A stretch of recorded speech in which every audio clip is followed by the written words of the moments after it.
Hello, Muslim friends in the world. The Vatican had always been a place of unwavering faith.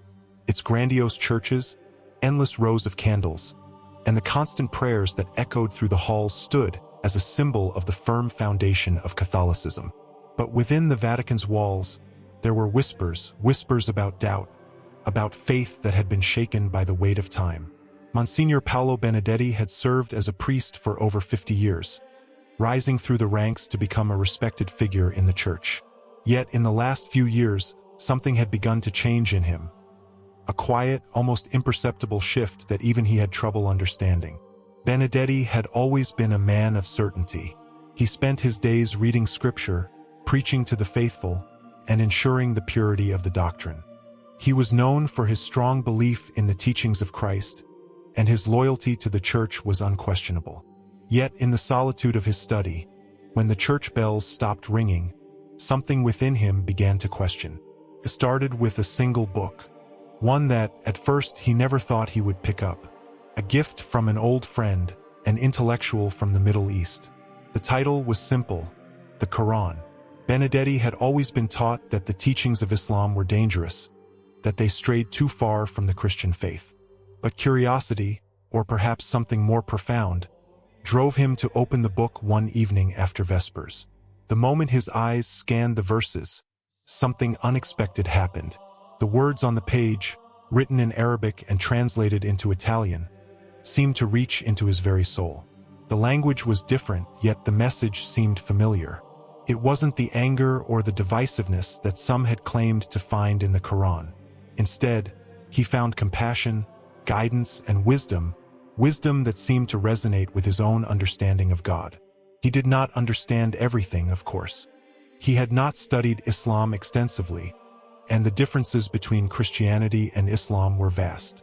But there was one thing that struck him deeply. It was a verse about peace, about the submission to God's will, and about compassion for humanity. For the first time in years, Benedetti felt a sense of peace that he had not felt in a long time. He closed the book, his heart heavy with a feeling he couldn't quite describe. Was this a test of his faith? Or had he, perhaps, uncovered a deeper truth? For the first time, doubts crept into his mind. He had devoted his life to the church, to the belief that Christ was the sole path to salvation. But now, he was faced with the unsettling possibility that there might be more to the divine than he had ever imagined. Benedetti spent the next few months in silence, reading both the Bible and the Quran, searching for a connection that might explain this newfound sensation. He sought counsel from his closest friends in the clergy, but when he mentioned his thoughts, they dismissed them with a quick laugh or a stern rebuke. "The faith is clear, Benedetti," they would say. "There is no room for doubt. We know the truth." But Benedetti couldn't let go of what he had discovered. The more he read, the more he began to question the boundaries that had been drawn between religions. How could two religions, so different in their practices, both claim to possess the true path to God? Were they so different, or were they merely two sides of the same coin? One evening, Benedetti stood in front of the grand altar in St. Peter's Basilica, a place he had visited countless times. The massive cathedral, with its marble pillars and golden mosaics, always filled him with awe. But that night it felt different. The church felt cold, distant, and he wondered if it was the place he had always thought it to be. He gazed up at the crucifix, Christ crucified, the symbol of ultimate sacrifice, the cornerstone of the Christian faith. But now, for the first time, he found himself wondering, was this the only path to God? Or was there something else, something deeper? His thoughts were interrupted by the faint sound of footsteps behind him. He turned to see Father Matteo, a young priest who had recently joined the Vatican, approaching him with a worried look on his face. "Monsignor," Matteo said softly, "are you all right?"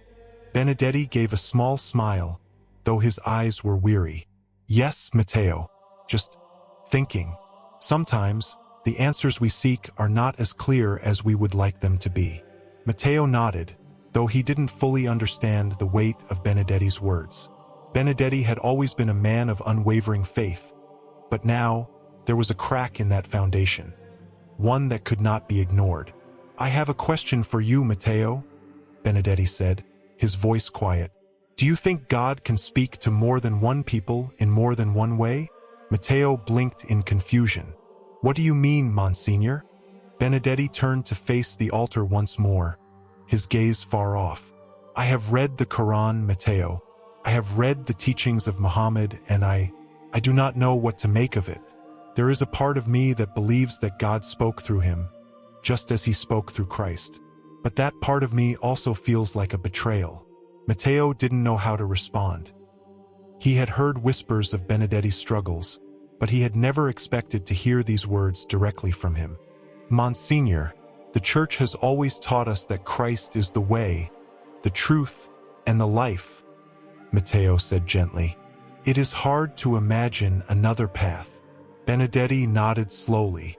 I know, and yet, sometimes I wonder, are we so sure of that path? Are we so certain of our beliefs that we cannot entertain the possibility that others might also be walking in the light of God, in a way we do not understand? There was silence between them. The candles flickered in the distance, and the weight of Benedetti's words hung heavily in the air. For the first time in his life, Benedetti felt torn. Torn between the faith he had built his life upon, and the possibility of something greater, something more expansive. As Benedetti returned to his study that night, he sat down at his desk, the Quran open before him. He had already begun to write a letter to someone, a letter that would remain unfinished, a letter that would never be sent. In the letter, he tried to articulate the questions that had been swirling in his mind for weeks, trying to reconcile the doubts that had begun to take root in his soul. But as he put pen to paper, he found himself unable to write. The words seemed too small, too inadequate to capture the magnitude of what he had discovered.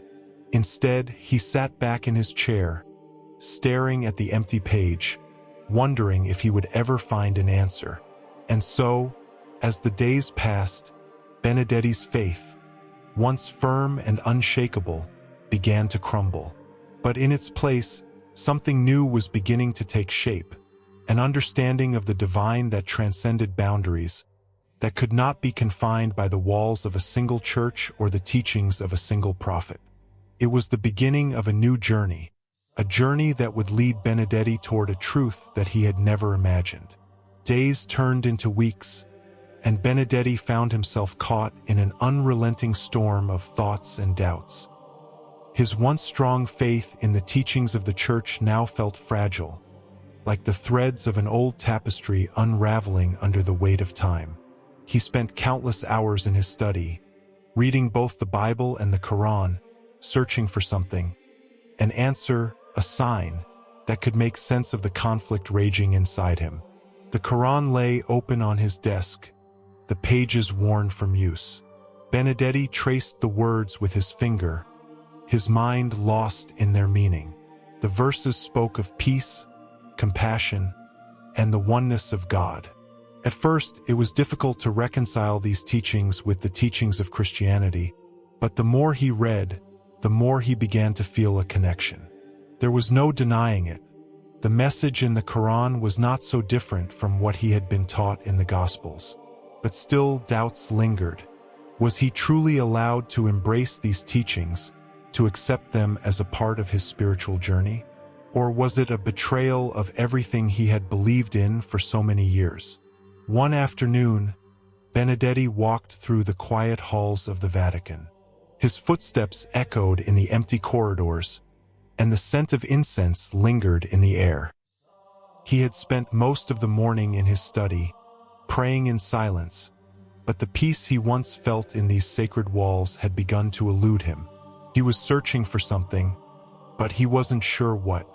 As he passed the Sistine Chapel, Benedetti paused to admire the paintings that adorned the ceiling. Michelangelo's frescoes, with their grand depictions of creation and salvation, had always filled him with awe.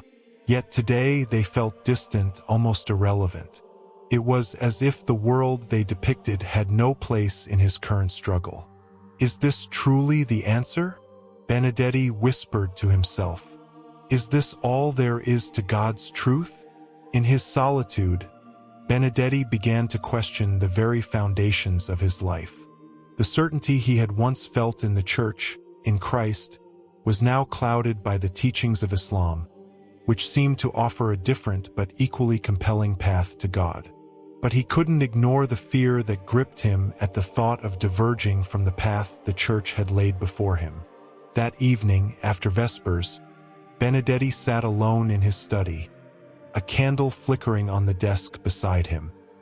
His thoughts turned inward, and he began to write a letter, one he knew he would never send. The words came slowly, but they carried the weight of his inner turmoil. My dearest friend, there are things I must confess, things that weigh heavily upon my heart.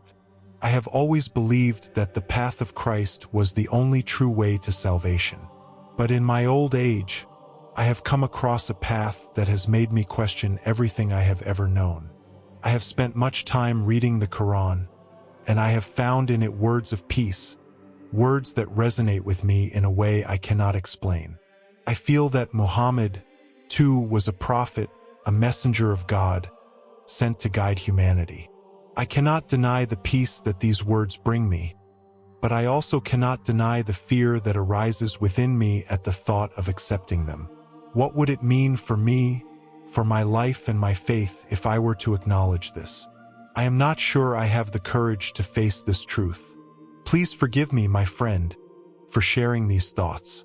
I fear they may be heretical, but they are my truth at this moment. Yours faithfully, Benedetti. He set the pen down and stared at the letter, his hands trembling. The words were honest, but they felt like a betrayal. Could he truly embrace a belief so different from the one he had followed for decades? Could he truly reconcile the teachings of Muhammad with the life of Christ? The letter remained unsent, lying on the desk as Benedetti continued to grapple with his feelings. He knew he couldn't share this with anyone, at least not yet.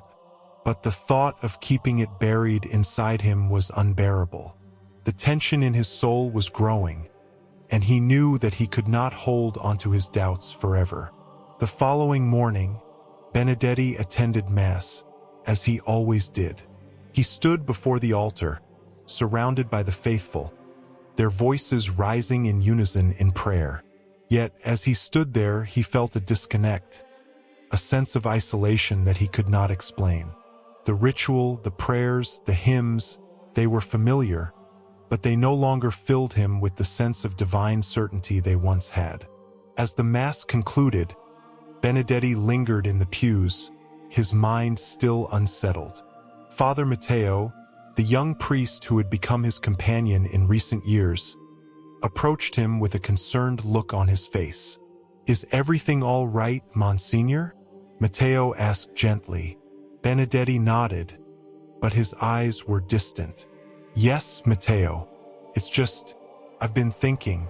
Sometimes I wonder if we've been too rigid in our beliefs. If there's more to God's truth than we allow ourselves to see." Matteo looked puzzled. "What do you mean, Monsignor?" Benedetti hesitated, the weight of his thoughts pressing heavily on him. "I've been reading the Quran, Matteo, and I can't help but feel that there is a truth there, a truth that I've overlooked. But I don't know what it means for me. I don't know how to reconcile it with my faith." Matteo was silent for a long moment. He had always admired Benedetti's unwavering faith, and the idea that his mentor was now questioning that faith troubled him deeply. But he also sensed that Benedetti was struggling with something far more profound than mere doubt. "Monsignor," Matteo said softly, "I don't have the answers, but I believe that God leads us in different ways.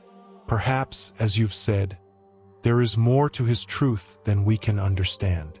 Benedetti smiled faintly, grateful for Matteo's compassion.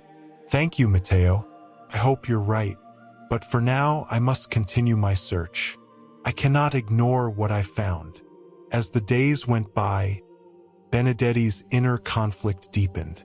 The path he had walked for so many years, the path of Catholicism, no longer seemed to offer the answers he sought. And yet, the teachings of Islam, with their call for peace and submission to God's will, offered a different but equally compelling path. He couldn't help but wonder if perhaps both paths led to the same divine source. The letter he had written remained unsent, and Benedetti knew he had reached a crossroads. The direction he would take remained uncertain, but one thing was clear: his journey had only just begun. Days blurred into weeks, and Benedetti's inner turmoil only deepened. Each day brought a sense of restlessness that he couldn't shake.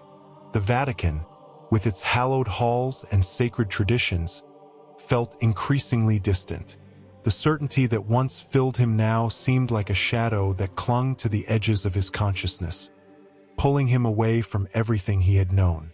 As he continued his quiet study of the Quran alongside his readings of the Bible, Benedetti found that his heart began to soften.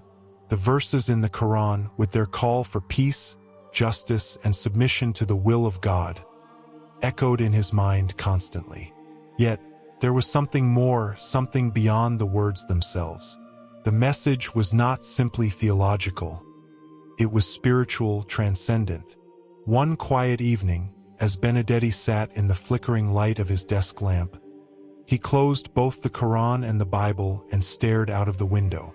The sun was setting, casting a golden glow over the Vatican gardens. The peaceful silence seemed to envelop him, and in that moment, it was as if he could feel the presence of something greater than himself, something that did not belong to a single faith or tradition but to all of humanity. He had never felt this before, this deep connection to something universal. It was a knowing that transcended words, a recognition of the divine that existed not just in the teachings of Christianity or Islam, but in the hearts of all who sought God with sincerity. Suddenly, the door to his study creaked open, and Father Matteo stepped in, looking more concerned than usual. "Monsignor, there's someone here to see you," Matteo said, his voice hesitant. "He claims to have an urgent message for you." Benedetti looked up, slightly surprised. "Who is it?" "A man who insists he must speak with you about matters of faith," Matteo replied, his brow furrowing. Without waiting for Benedetti's response, Matteo stepped aside to reveal the visitor. A man in his mid-40s, with dark, intense eyes and an air of quiet urgency. He wore simple, worn clothes that stood in stark contrast to the grandeur of the Vatican's surroundings. Benedetti stood up slowly, his curiosity piqued. "How can I help you?" The man stepped forward, his voice steady but tinged with an undeniable seriousness. "My name is Yusuf," he said, "and I come with a message from someone who has been watching you for quite some time." Benedetti's eyebrows furrowed. "A message? From whom?" Yusuf did not answer directly. Instead, he took a deep breath, as if gathering his thoughts. "I know you've been struggling, Monsignor. I know about the questions you've been asking yourself. I also know that you've been reading the Quran." Benedetti felt a chill run down his spine. "How do you know this?" Yusuf met his gaze with unwavering eyes. "Because someone has been watching over you, guiding you in subtle ways. Someone who understands your search for truth, and who has led you to where you are now." Benedetti took a step back, his heart pounding. This man, this Yusuf, was speaking as though he knew everything about him. But how? And why? Yusuf took another step forward. "You've felt it, haven't you? The call to something greater than yourself. The connection that you cannot explain. The truth that goes beyond the confines of religion. It is time for you to accept that truth." Benedetti's mind raced. "What truth? What are you talking about?" Yusuf looked at him steadily, his expression serious yet compassionate. "I come from a lineage of those who have walked this path, the path of true submission to God, of recognizing the light in all of his messengers. The message you've been reading is not just the Quran, Monsignor. It is a revelation, a guide that leads us to the oneness of God." Benedetti's heart seemed to stop for a moment. He had heard the term oneness of God in the Quran, but the concept was far more than a theological statement. It was a profound truth that connected all faiths, all beliefs. You are not alone in your search, Yusuf continued. God has guided you to this moment, to this knowledge. And now it is time for you to embrace it fully. You must no longer be afraid of what others may think or say. The truth you seek is within you. The words echoed in Benedetti's mind, and for the first time in years, he felt a sense of clarity. He had been living in the shadow of fear, fear of the church, fear of judgment, fear of betrayal. But now, in this moment, he saw the truth. The path he had walked was not wrong, but neither was it the only path. There were many paths to God, many ways to seek Him, and all of them led to the same divine light. Do you understand, Monsignor? Yusuf asked, his voice gentle but firm. This is your final revelation. The message you've been waiting for has arrived. Benedetti closed his eyes, letting the words sink deep into his soul. The tension he had carried for so long melted away. He was no longer burdened by doubt or fear. Instead, he felt an overwhelming sense of peace. Peace that could only come from a deep connection with the divine. I understand, Benedetti whispered. I have spent my life searching for the truth, and I see now that it was not just in one place or one person. It is everywhere, in all faiths, in all hearts that seek God. Yusuf nodded. And now, it is time for you to share that truth with others. The message you have discovered is not just for you. It is for the world. That night, as Benedetti sat alone in his study, he thought deeply about the journey he had just begun. The path was not clear, and it would be fraught with challenges. But he knew one thing for certain. He had found the truth he had been searching for, the truth that connected all humanity, no matter their faith or background. He picked up his pen and began to write once again. This time, the letter was different. It was not one of doubt, but one of clarity and purpose. He knew that his journey was far from over, but for the first time, he felt ready to walk it with an open heart.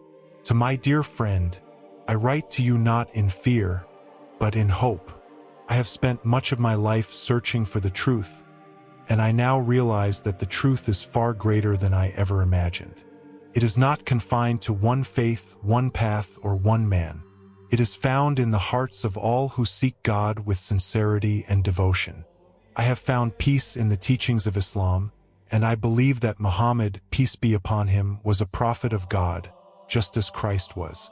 Both taught us to love, to be compassionate, and to seek the will of God above all else. I do not know what the future holds for me, but I now see clearly that all paths lead to the same divine truth. It is time for me to share this message with others, and to walk this path with humility and love. Yours faithfully, Benedetti. As he sealed the letter, Benedetti knew that his life would never be the same. The journey of faith he had undertaken had led him to a new understanding of God, a deeper, more inclusive understanding.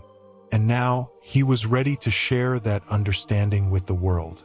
The days that followed the writing of Benedetti's letter were filled with a new sense of purpose and quiet anticipation. The turmoil that had once gripped him seemed to have dissipated, replaced by a calm certainty that he had not felt in years. He had come to a realization. The truth he had been searching for was not confined to one path or tradition, but rather, it was found in the hearts of all who truly sought God. Benedetti continued his routine at the Vatican, though it felt different now. The familiar corridors, the quiet mass services, the echo of ancient hymns. It all felt like a distant memory, a past that no longer defined him. His mind and soul were open to new possibilities, and he knew that it was only a matter of time before his path would lead him to places he could not yet imagine. One evening, as Benedetti sat in his study, a knock echoed through the door. He rose slowly, surprised to see Father Matteo standing there. The young priest looked troubled, his face tense. "Monsignor," Matteo said, stepping inside, I've heard the rumors. There's talk among the clergy about your recent behavior. Some have noticed the changes in you, the books you've been reading, the questions you've been asking." Benedetti nodded quietly, knowing that this conversation was inevitable. "I am aware of the rumors, Matteo. I cannot hide my thoughts any longer." Father Matteo took a deep breath, his voice low. "I don't understand, Monsignor. You've always been a beacon of faith for all of us. To hear that you're questioning the very foundation of the church, it's unsettling." Benedetti sighed, his eyes reflecting the weight of his years of struggle. "I know, Matteo, it is unsettling for me too, but I must be honest with myself. The truth I've discovered, the truth that connects all of us, regardless of our religion or background, is not something I can ignore. I cannot remain silent any longer." Matteo's face grew pale, his eyes wide with concern. "Are you saying you've abandoned the church? Denied Christ?" "No, Matteo," Benedetti replied gently, his voice unwavering. "I have not abandoned Christ. I have come to understand him in a way I never did before. Christ is not the only path to God. Muhammad was a prophet, a messenger of the divine. The message of peace and submission to God, which both he and Christ spoke of, is the same. I have learned to see the divinity in all people, in all faiths." Matteo shook his head, his expression a mixture of confusion and disbelief. "But the church teaches that Christ is the only way, that salvation comes only through him." Benedetti met Matteo's gaze, his heart heavy with compassion. "I once believed that too, but the truth is more expansive than I ever imagined. I believe that Christ and Muhammad both led us toward the same divine truth. I am not abandoning my faith in Christ. I am embracing the greater truth that transcends all religions." The silence that followed hung in the air between them, thick with the weight of Benedetti's words. Matteo stood there, visibly shaken, unsure of how to respond. "I know this is hard to understand," Benedetti continued softly. "I am not asking you to follow me or to abandon your faith. I am simply asking you to recognize that there is more to the divine than we have been taught. We must open our hearts to the possibility that all paths can lead to the same light." Matteo took a step back, his eyes filled with uncertainty. "But if we abandon the teachings of the church, Monsignor, where does that leave us? What are we left with?" "We are left with the truth," Benedetti said, his voice firm yet gentle. "The truth that God is love, and that he speaks to us through many voices. We must learn to listen, not just to our own voices, but to the voices of all who seek him." Matteo stood in silence for a long while before speaking again. "I don't know if I can accept this, Monsignor. I don't know if I can walk this path with you." "I understand," Benedetti replied. "It is not an easy path to walk, but it is the path that I must follow. And I hope that, in time, you will come to see that this path does not lead away from Christ, but toward a deeper understanding of him." That night, Benedetti sat alone in his study, contemplating the conversation with Matteo. He knew that his decision would have consequences.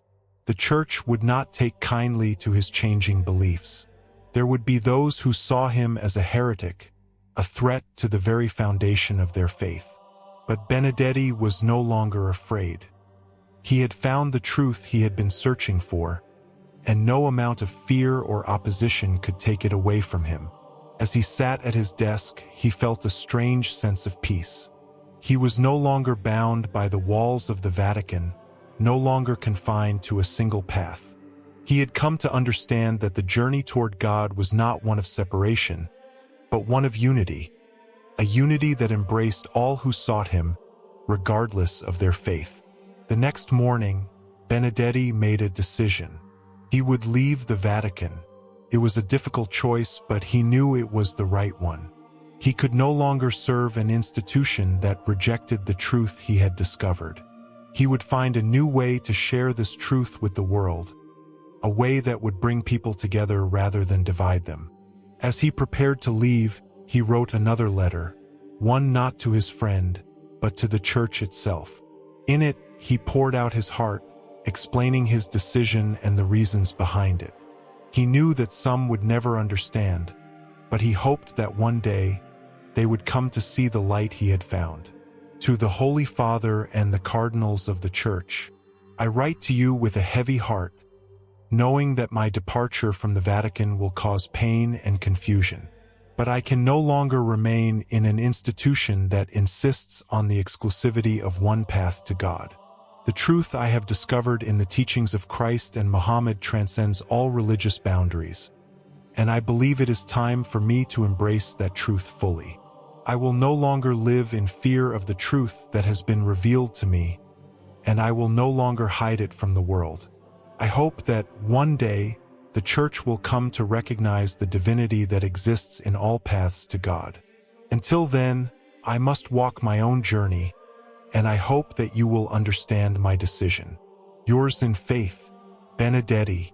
With a final glance at the walls of the Vatican, Benedetti stepped outside into the cool morning air. His journey was just beginning. The path ahead would be uncertain, filled with challenges and doubts, but he felt a profound sense of peace.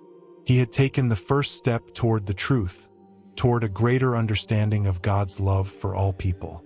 And in his heart, he knew that this path would lead him to the light of truth that he had been seeking for so long. The morning after Benedetti left the Vatican, a heavy sense of finality hung in the air. The grand structure of St. Peter's Basilica seemed distant, as if it no longer belonged to him. His footsteps echoed on the cobblestone streets of Rome, his heart calm, yet heavy with the knowledge that his decision would change his life forever. He had come to understand that faith was not confined to the walls of the Vatican or any single institution. It was not about rituals or doctrines. It was about the deeper connection with the divine, something universal that transcended all human-made boundaries. Benedetti's mind was clear now, and his heart full of a quiet, profound peace. But there was still much to be done. He knew his decision would not be easy for others to accept. The Church would view his departure as an act of rebellion. His friends, colleagues, and fellow priests would see him as a heretic, someone who had abandoned the core principles of their shared faith. Benedetti knew that his path was one of solitude, at least for the time being.